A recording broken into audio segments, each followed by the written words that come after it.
Hola lectores, terminó noviembre y ahora sí que podemos ir despidiéndonos del año, el que al parecer seguirá sin decidirse por frío o calor, capaz que caiga nieve en diciembre, una locura total. El mes pasado me dejó varios títulos destacados y un buen avance en mis objetivos lectores, así que no puedo quejarme. No olviden dejarme sus recomendaciones, ya que sus comentarios me interesan mucho y por supuesto ayudan a promover este canal. Entonces, hablemos de libros.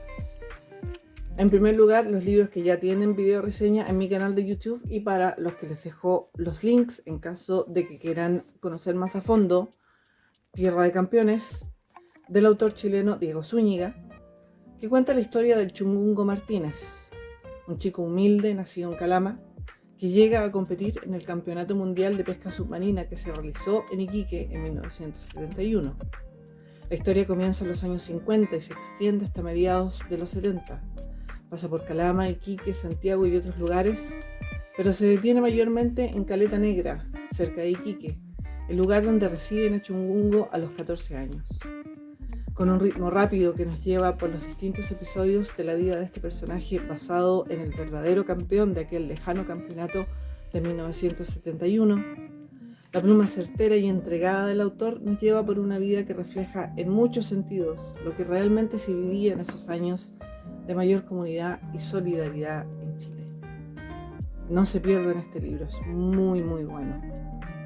Holly, la novela más reciente del gran Stephen King, es el primer libro protagonizado por la detective privada Holly Gibney, quien hiciera su primera aparición en la trilogía de Bill Hodges, publicada por el autor entre 2014 y 2016.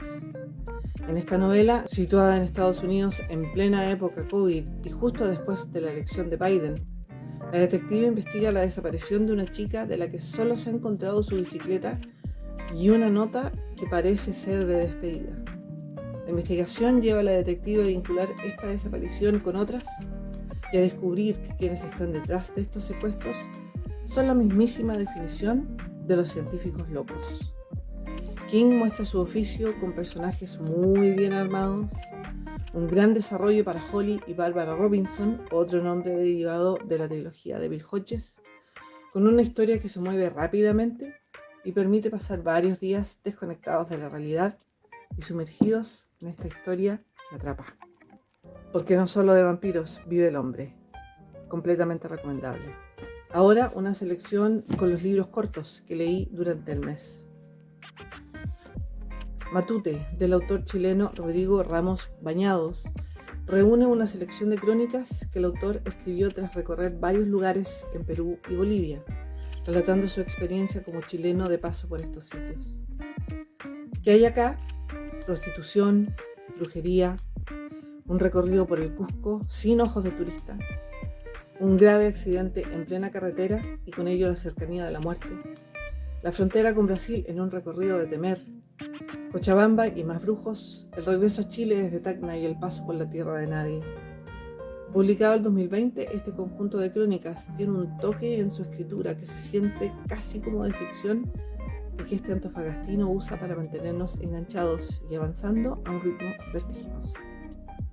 Migrante, del chileno Felipe Reyes, cuenta la historia de Carlos y su hermano Antonio, desde el momento en que abandonan su pueblo natal en Perú hasta su llegada, ilegal, a la tierra de nadie que atraviesa las fronteras de Perú y Chile. Y también cierra con un relato narrado por un chico haitiano que tiene la peor recepción después de aterrizar en Chile. Las expectativas, las razones, los peligros y los cambios que sufren los protagonistas durante el viaje, contados como solo puede hacerlo este autor. Un libro cortito que se queda en la mente.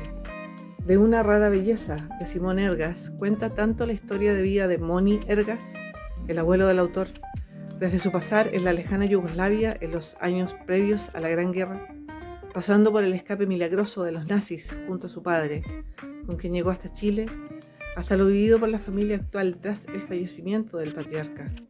Un hito que marca este relato y permite un recorrido por recuerdos y capítulos difíciles de cerrar, en especial en relación con la situación vivida como judíos perseguidos, que perdieron a sus familias bajo el dominio nazi. Un relato escrito con cariño que permite no perder la memoria de lo que se ha vivido. El Guarén, de Germán Marín, cuenta la historia de William Araya, desde siempre apodado El Guarén, un hombre salido de una población en Santiago y que primero durante la última etapa de la dictadura y luego en los primeros tiempos de la democracia pasa por distintos trabajos: asaltante, gendarme, agente de la CNI y finalmente guardaespaldas privado, lo que nos permite conocer su historia como empleado, siempre sirviendo a otros, quienes también se aprovechan de él. Esa es finalmente su marca, el aprovechamiento y las acciones que justifican los resultados que él necesita. Un libro descarnado que muestra una realidad que solo podemos desear que ya no existiera. Desubicados, de la argentina María Sonia Christoph, transcurre en un día que la narradora pasa en el zoológico, pensando y analizando lo que ha sido su vía de escape principal, precisamente la visita a zoológicos, de situaciones como las que en estos momentos le han provocado un insomnio agudo, del que no puede zafarse y que la ha llevado una vez más a preguntarse si no sería bueno irse de la gran ciudad de una vez. El escapismo como estilo de vida en un libro escrito con muy buena pluma. Salomé, de la autora cubana Elaine Vilar Madruga, cuenta la historia de una criatura cuya belleza enloquece a quienes deciden quedarse con ella. La historia arranca con el capitán de una nave que encuentra los huevos desde los que nacen estas criaturas y lo que ocurre cuando llega a puerto con ellas después de que ya han nacido. El caos que desata su presencia.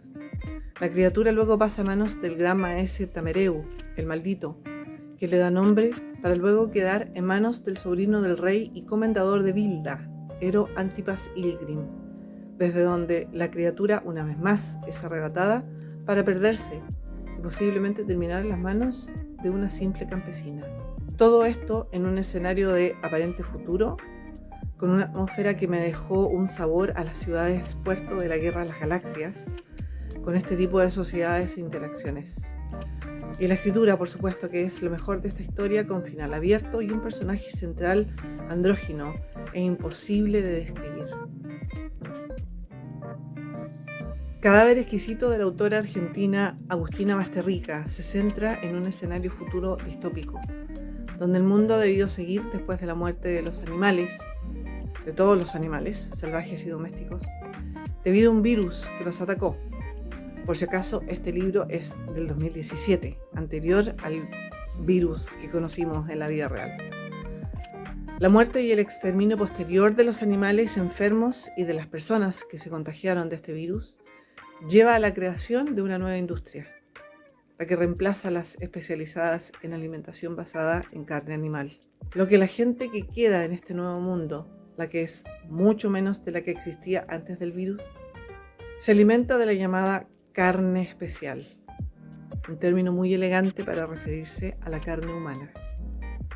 La canibalización industrializada es lo que plantea este libro y de forma brillante, debo agregar. La historia que conocemos más que nada a través de la mirada de Marcos Trejo, un hombre que comenzara hace años trabajando en lo que fue la faenadora de carne animal que perteneció a su padre y que ahora trabaja en una planta dedicada a lo mismo, pero con humanos, que se ha transformado en una palabra prohibida, humanos, para referirse a estas reses. Una especie comestible que ha sido creada, modificada y mejorada para funcionar como alimento y de la que se aprovecha desde la piel hasta la grasa, pasando por todos los órganos y miembros, los que en algunos casos se venden como delicatessen. Están por supuesto los experimentos para los que también sirven estas cabezas, como se les conoce, que parte de haciendas, el término que se usa en vez de ganado, y ahora también se utilizan como empleados en muy pocos casos, pero principalmente como alimento fresco, mantenido en casa, el que se va consumiendo de a pocos. Todo esto después de pasar por situaciones que han llevado a la suspensión de funerales, por ejemplo, y el cierre de hogares de ancianos, pero también a ejecuciones públicas, si se detecta el uso de estas cabezas para fines que no sean estrictamente de alimentación. Un libro tremendamente fuerte en su descripción de procesos de faenado y consumo y puntos de venta, costumbres de caza y entretenimiento, y un personaje principal que pareciera ir derecho por un camino de quiebre que lo hace hasta un poco querible, hasta que llegamos a un final de puñetazo que nos permite ver por qué sería tan fácil llegar a aceptar la canibalización como algo del día a día si fuera necesario. Para estómagos fuertes sí, este libro ha sido acusado de ser gratuitamente gráfico en sus descripciones. Yo siento que ese no es el caso, pero sin duda este es un relato para quienes disfruten de historias inquietantes, que están más acostumbrados o abiertos a leer gore y no tengan problemas para sentirse asqueados, si en el fondo están leyendo algo que oculta muy bien su motivación y nos deja pensando por mucho tiempo. Es un muy buen libro. Y finalmente la crónica Nacimiento, el editor de Los Chilenos, del autor chileno Felipe Reyes. Es un recorrido por la vida y el legado que dejara Carlos Jorge Nascimento, un inmigrante portugués radicado en Chile en 1905, que hasta la década del 60 publicó por primera vez a muchos de los autores chilenos actualmente considerados como clásicos de nuestra literatura.